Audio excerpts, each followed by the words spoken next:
Banbury Hall was built during the reign of Queen Anne. It was built for a wealthy London lawyer, Thomas Vernon. After completion in 1710, he lived there for only 11 years before his death in 1721, at which time the estate passed to the son of his cousin.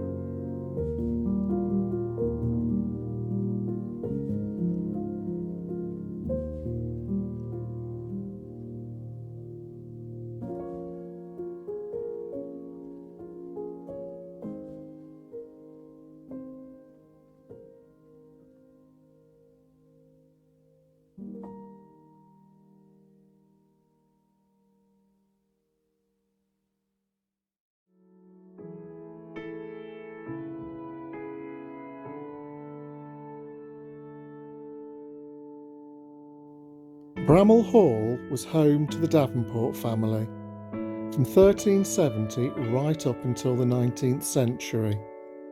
The hall is a superb example of a Tudor house, with its origins dating back to the Middle Ages.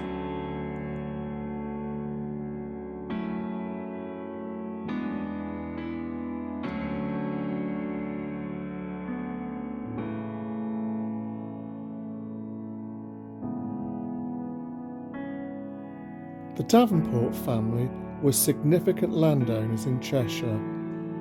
They could trace their ancestry right back to the Norman conquest.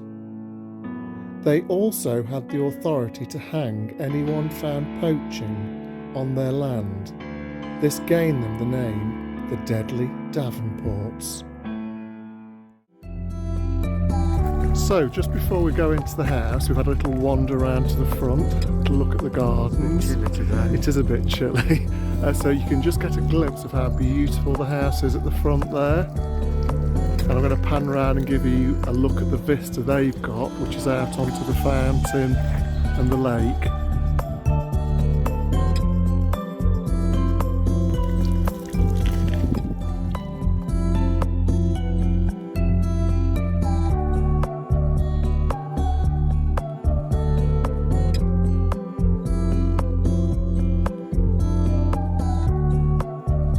As you ascend the staircase, you cannot help but look up. The ceiling takes your breath away. It is possibly one of the finest staircases in England. At the halfway mark, turn around and glance up to the first floor. It is simply stunning.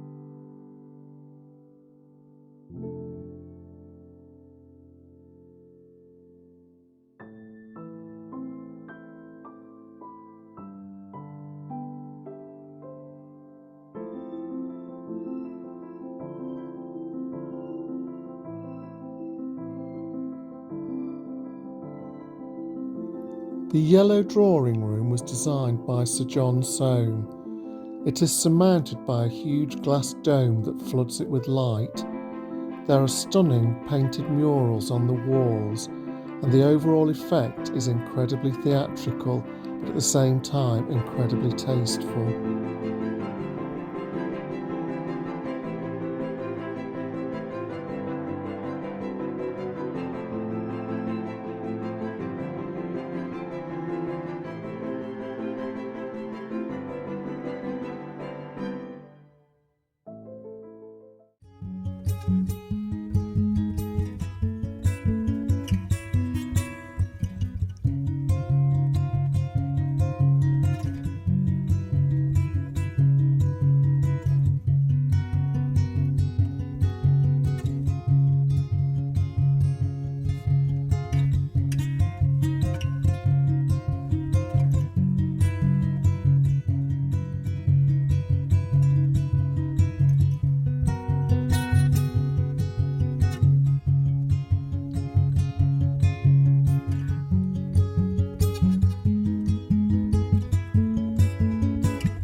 The estate was purchased in 1654 by Sir Rowland Wynne. The Wynnes were textile merchants from London. They were incredibly wealthy. George Wynne was appointed draper to Elizabeth I. He was then created first Baron of Nostell in 1660.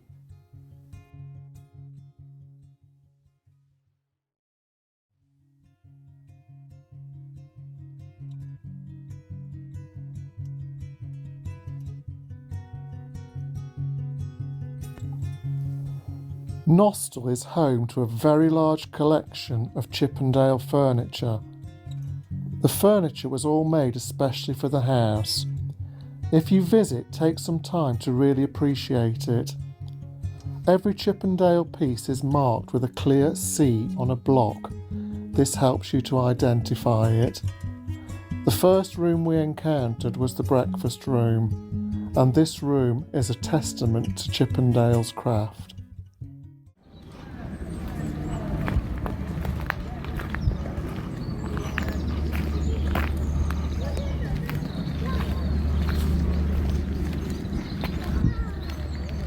And welcome back to the vlog.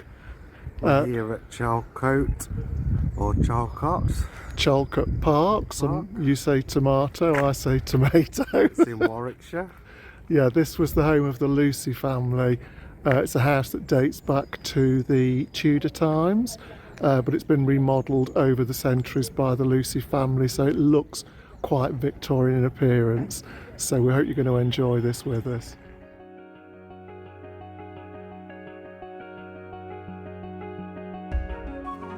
Although the basic outline of the original Elizabethan house still remains, it is today very much a Victorian reincarnation.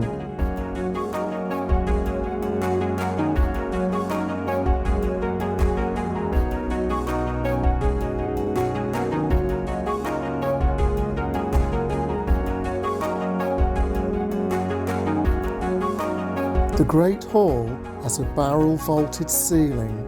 It is made of plaster, but it has been painted to look like timber. It is the perfect backdrop for the wonderful collection of family portraits.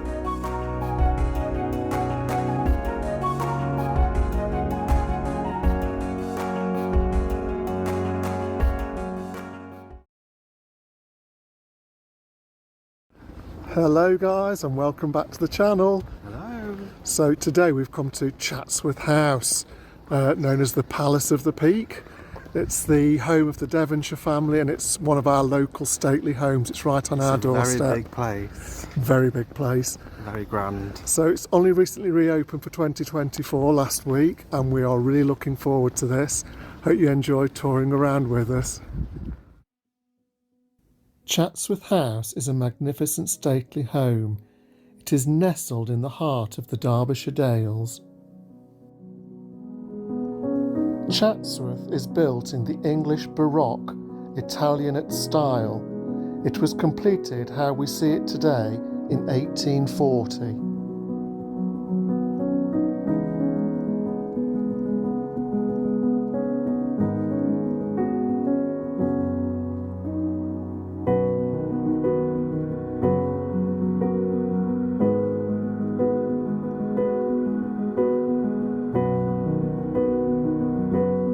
The house was much altered in the 18th and 19th century, but it significantly underwent a massive £14 million restoration between 2011 and 2012, which is why today it looks in the most splendid condition.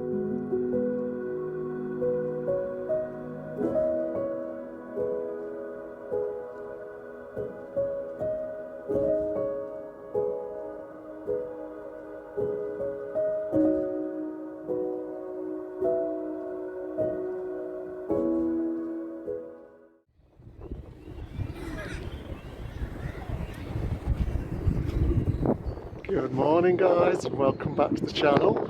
So today we've returned to Brodsworth Hall near Doncaster.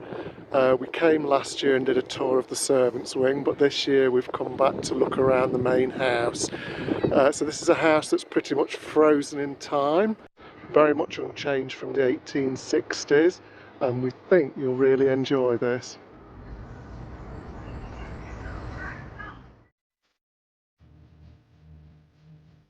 His high Victorian taste still dominates the house to this very day. Everything from the Italianate architecture, marbled paintwork, and statuary in the hallway, with plush carpets and deep buttoned upholstery, right through to the formal magnificent gardens with their sweeping terraces.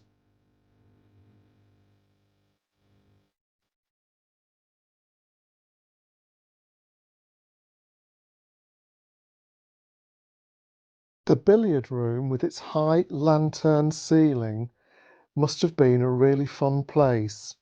It has beautiful deep buttoned couches fixed to the walls around the edge, and you can only imagine they must have had some wonderful times playing in this room. The way at Brodsworth is magnificent. It has many columns and deep moulded ceilings. This creates a very grand approach to the formal rooms.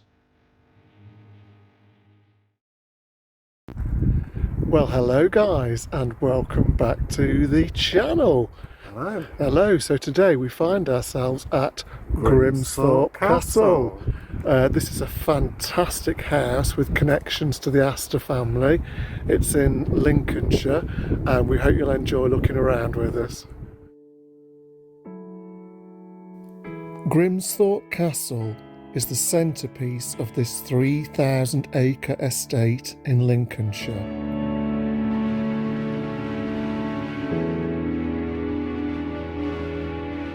The current Baroness succeeded the title in 1983 upon the death of her father. She also inherited Grimsthorpe and another estate in Perthshire, Scotland, the Drummond Castle estate, along with 75,000 acres.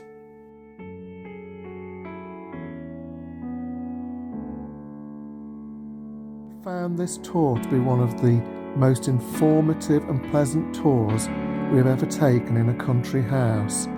Our guide was both informative, cheerful, and made the experience one which we will remember for a very long time.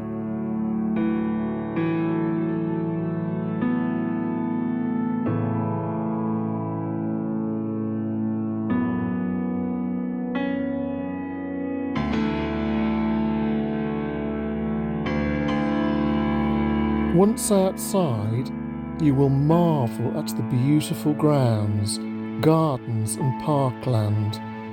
They were fashioned by Capability Brown. There are perfectly manicured lawns and stunning topiary, with views across to the lake, all set off perfectly by colourful herbaceous borders.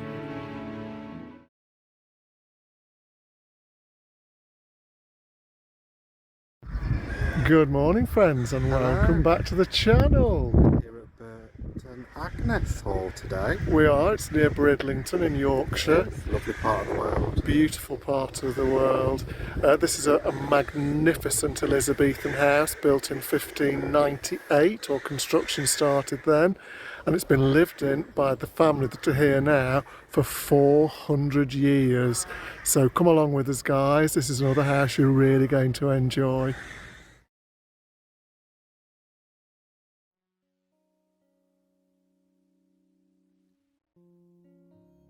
The Grand Hall faces south, and it was flooded with light on the day we visited. Much of this space is still original, with the later addition of a black and white tiled floor. There is a stunning plasterwork grate screen, and some similar alabaster carvings are to be seen above the fireplace. It is magnificent.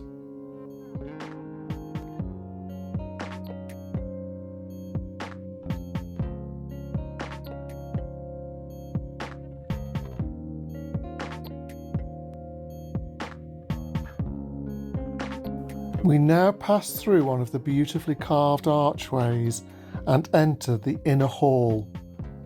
From the inner hall we are treated to the most splendid room with painted wooden panelling and the most exquisite furniture which sits perfectly in its surroundings. This is the lower drawing room.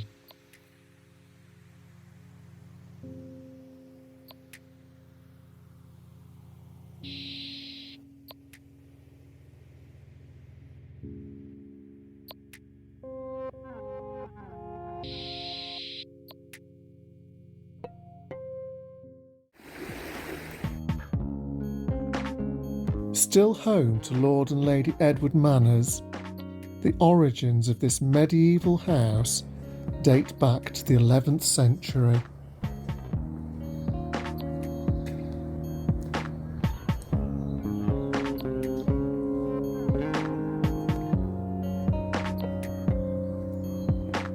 Behind the table hangs a fabulous tapestry. This was gifted to the family by Henry VIII during a visit to the house.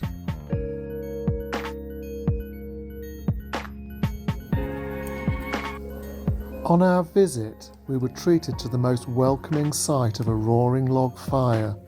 The smell was amazing.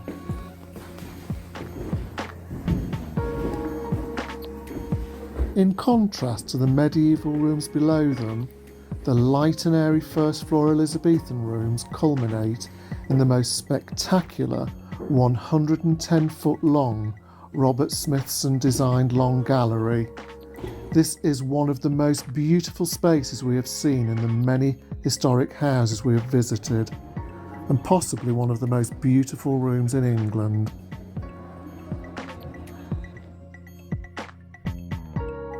From the long gallery, we viewed the most beautiful Elizabethan walled gardens. They are bursting with foliage and colour at this time of year. They cascade down to the banks of the River Wye. From here you can also see the ancient parkland and delightful views of the Derbyshire countryside. We could imagine sitting here at Christmas with a roaring fire behind us.